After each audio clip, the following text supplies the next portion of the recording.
of a lifetime. We got the best of the Philippines.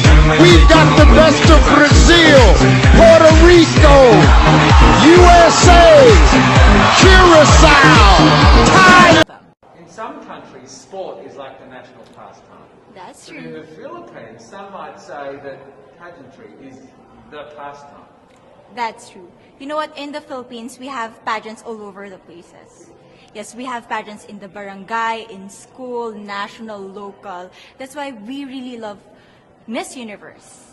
It's like it's giving pride and putting the Philippines back on the pedestal. That's why there's an added pressure as a candidate coming from a pageant-loving country. But it's a good pressure.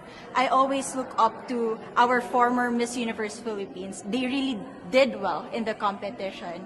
And now this is my time to show who I am, to offer what RABIYA can show to the rest of the universe. So I'm very happy, and at the same time, I'm excited to make all my kababayans proud, and hopefully I do. Why do you think it is that the Philippines love pageants? They have appreciation for beauty. We do love pageant because we used to think that we wanted to be included in the world, I have to be honest, in the Philippines, my skin color used to be not the standard of beauty. I was obsessed whitening my skin because these are the kinds of beauty queen we see on the mainstream. But things were different now. That's why I'm very proud to be a morena. In the Philippines, we call it morena. It's brown skin girl. And to be able to represent, my color, my identity as a true Filipina. Tell me about your journey to being crowned Miss Philippines. That, in a world that, in a country, I should say, that loves pageants. That must have been a very intense process. Tell me about, your journey to being Miss Philippines. Well, my journey was crazy. You know what? I started to be a dark horse. Nobody noticed me. Nobody knows I was in the competition up until the preliminary and the coronation night. And when I won, I received different comments. Of course, there were people who didn't expect me to do well, who think that I cheated. That's why I need to redeem myself in Miss Universe. I really need to do well in this competition. And the thing is, I love pressure. I love criticism. I get better every day with that. You tell me I cannot do that, I turn to you and I'm going to say that, no, I can do it for myself. Good for you. So how does it feel then to be on the global stage? How do you feel to be here in this moment, right now?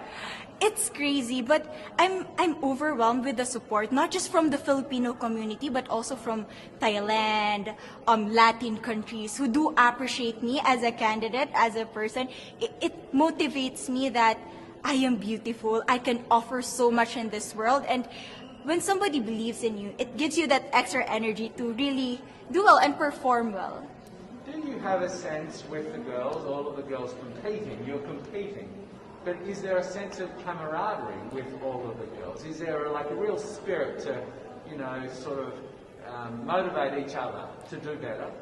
You know what? I have a different idea about Miss Universe. I thought it's going to be very competitive, in a healthy way, well, of course. But now I can see every girl helping each other, from fixing those hairs, from trying to zip up those outfits. It speaks of the closeness and the kind of camaraderie that we want to have.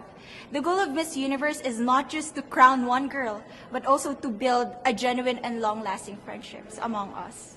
Would you say within the Miss Universe world, the contestants, is there a sisterhood? Are you sisters? There is sisterhood. I can say I was able to talk to different representatives from different backgrounds, different cultures. And despite our differences, there's so much to be highlighted in what binds us together. And that is because we want to empower women. We want to have our advocacies. We want to speak for the things that we love. And that's a celebration of women and the beauty that we have. So coming out of this week, obviously you would love to be crowned Miss Universe. Of course. And that would be wonderful, of course, for any of you. But what else will you take out of this week? What do you think you'll feel at the end of this week, regardless of the result? how will you be a different person? It's the growth and the development that I was able to have during preparing for this journey. I will be honest, there was a moment that I lost my identity because I was put under pressure. I was in that position in which I feel like I'm not good enough. I'm not a good representative of my country, but I was able to bounce back stronger. And if I was able to do that for Miss Universe, I will be able to do that in life. That is my greatest takeaway from Miss Universe. Okay, so the Philippines have a huge amount of fans. Yes. I want you to give us a little bit of a message to the fans here and at home. But send a message. What would you say to all the fans in the Philippines?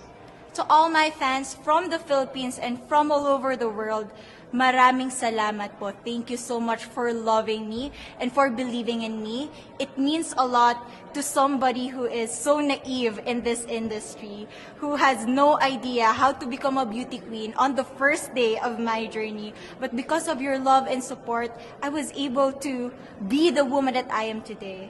And regardless of the result, I may or I may not win the crown, but one thing is for sure, I'm gonna make you all proud. There you go.